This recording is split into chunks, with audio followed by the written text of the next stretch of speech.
पूरे देश में इस बात को लेकर गुस्सा है जिस विभत्स तरीके से बिल्किस बानो के साथ ये सब कुछ हुआ था। आप कल्पना कीजिए 3 साल की बच्ची का वहां सिर पटक कर उसे मार दिया गया, 7 लोग परिवार के उनके साथ, ऐसी हालत कर दी इस महिला की कि वो बेसुध वहां पर हो गई थी और उसके बाद अब ऐसे लोगों को रिहा कर दिया गया है।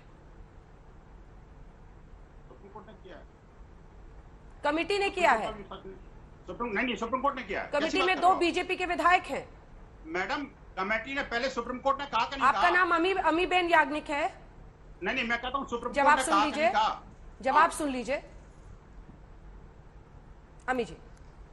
अंजना जी, ये यहाँ जब से ये रिया हुआ है इन लोगों को रिया किया गया है, तब से एक चुप्पी सी है। न तो कोई स्टेटमेंट चीफ मिनिस्टर से, राज्य सरकार से, जिन्होंने कमेटी का गठन किया था।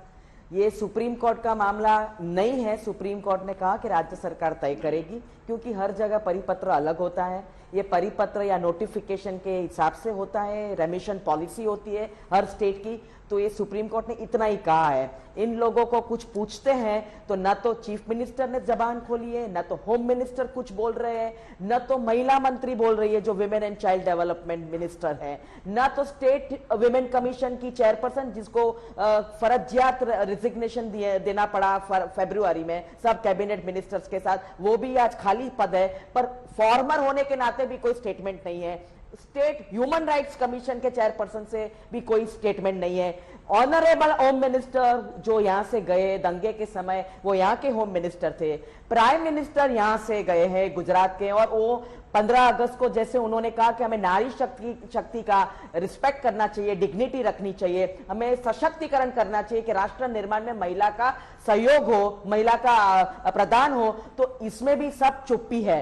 तो इस बारे में नोबडी स्पीकिंग, एक लफ्ज कहीं से नहीं आ रहा है। और अगर आप देखेंगे तो 2002 का ये कांड है, उसमें ये लड़की, ये बिल्किस बानो प्रेग्नेंट थी, प्रेग्नेंट वुमेन के साथ गैंग रेप हुआ है, उसकी 3 साल की बच्ची को दीवार के साथ पटक के मारा है, और 7 लोग फैमिली के, उसकी फैमिली को मार दिया गया है।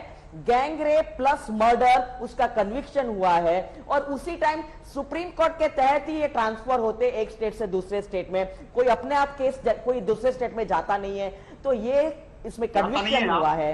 और किस पॉलिसी के आधार पे, किस रेमिशन पॉलिसी के आधार पे, इस रेमिशन पॉलिसी के आधार पे ये कौन सी कमेटी बनाई गई है? इस कमेटी में कोई टेक्निकल एक्सपर्ट थे, जूरिस्ट थे, सोशल वर्कर थे? कौन सी कमेटी थी? इसका गठन कैसे होता है? इसमें ट्रांसपेरेंसी थी? कौन सा पैरामीटर्स था? सोशल वर्कर या विक्टिम की हालत देखी गई थी? चाल चलत कैसा था? ये 11 लोगों का जेल के अंदर कितनी बार बाहर निकले थे, कितनी बार पैरोल पे थे, कितनी बार फरलो पे थे, इनकी सारी रिपोर्ट बड़ी डिटेल में होनी चाहिए। पर वो बताते हैं कि 1992 की रेमिशन पॉलिसी को कंसीडर करके राज्य सरकार ने ये निर्णय लिया था।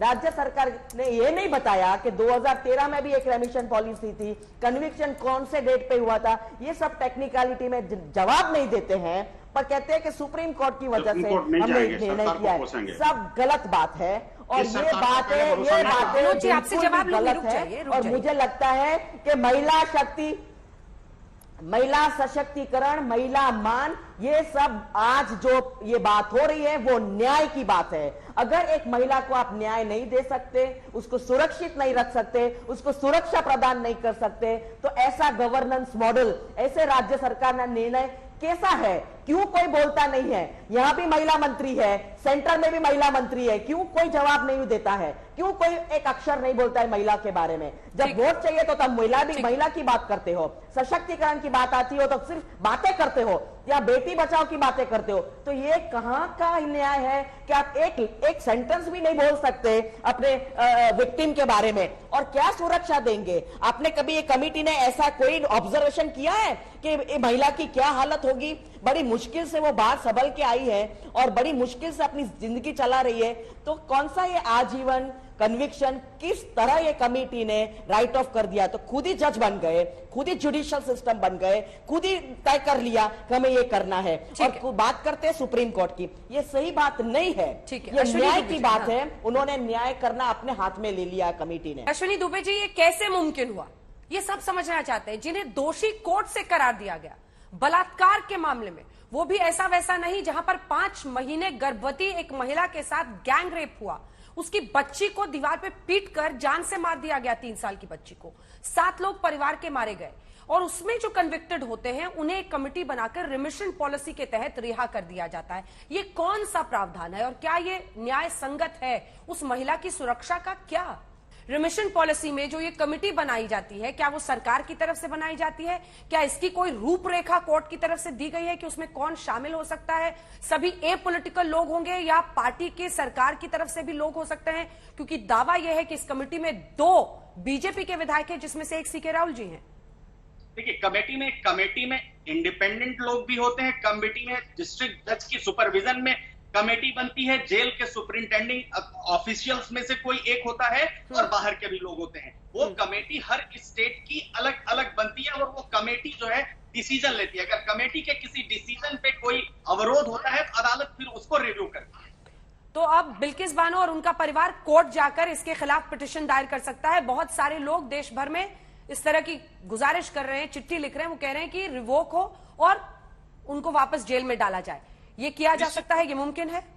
जी बिल्कुल, निश्चित तौर पर इस बात को देखने का पूरा विवेकाधिकार अदालत के पास है और अदालत में किसी भी व्यक्ति को जा करके, ये सुप्रीम कोर्ट की सेटल्ड जजमेंट है कि अगर किसी पॉलिटिकल बेसिस पर, रिलीजियस बेसिस पर किसी को सपोर्ट करने के लिए अगर रेमिशन पॉलिसी का बेजा इस्तेमाल हुआ है या किसी को जानबूझकर छोड़ा नहीं जा रहा है, तो वो दोनों बातों में, दोनों परिस्थितियों में अदालत के पास रिव्यू के लिए आ सकते हैं और supreme court is the competent court.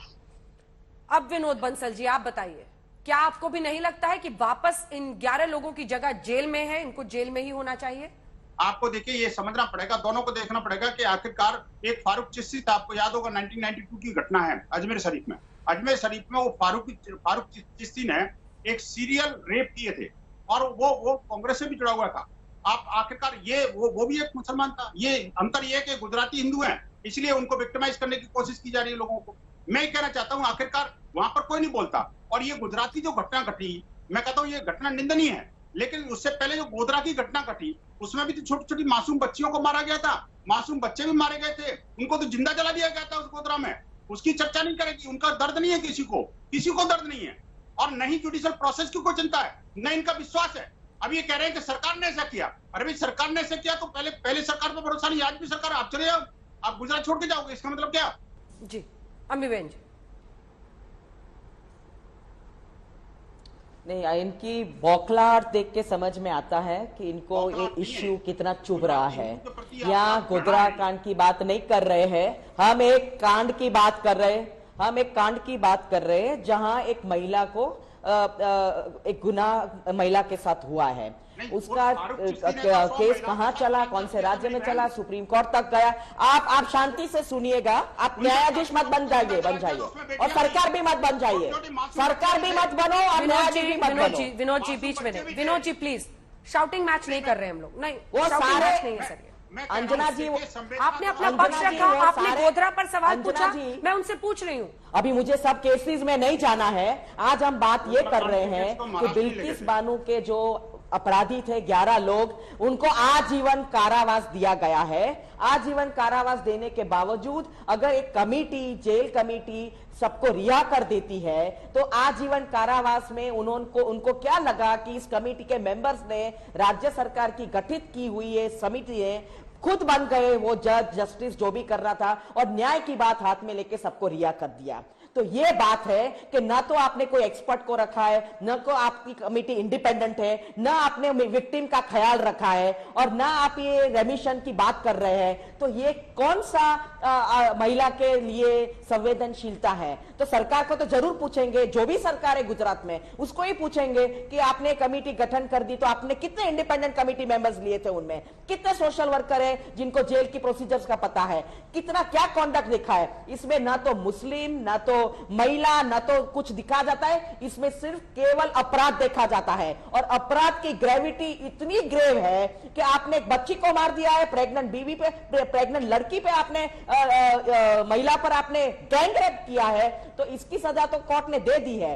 आपने कमेटी के पास ऐसा कैसा तथ्य आ गया कि आपने सारों को रिहा कर दिया? तो सवाल तो उठेंगे, जरूर उठेंगे। और ये कमेटी ने किसके इशारे पे किया है? और एक तरफ आप देख रहे हो कि गुजरात सरकार की चुप्पी, और हमारे आदरणीय प्राइम मिनिस्टर उसी दिन 15 अगस्त को कहते हैं कि महिला सशक्तिकरण, महिला डिग्निटी की बात करते हैं। डिग्निटी मतलब न्याय, न्याय मतलब उसको रिस्पेक्ट दो कि अपने आप सुरक्षित महसूस करें और चले। अब ये बिल्किस बानो तो अभी से सिकुड़ गई है। आपने सुना उनके हस्बैंड को कि इतने डर गए हैं, उन्हें कई स्टेटमेंट भी दिया है कि हम हमारा पता परमानेंट नहीं रख सकते, इतने डरे हुए इतने साल से। क्या बात कर रहे हैं हमारे पैनल पे जो है, उनको तो पता ही नहीं हो क्या बात कर रहे हैं। ये न्याय की बात है, न्यायपालिका की बात है। वो बिल्किस बानो को न्याय मिला, वो कहती है कि मुझे न्याय मिला, पर इसके बाद क्या आपने क्या कर दिया ये?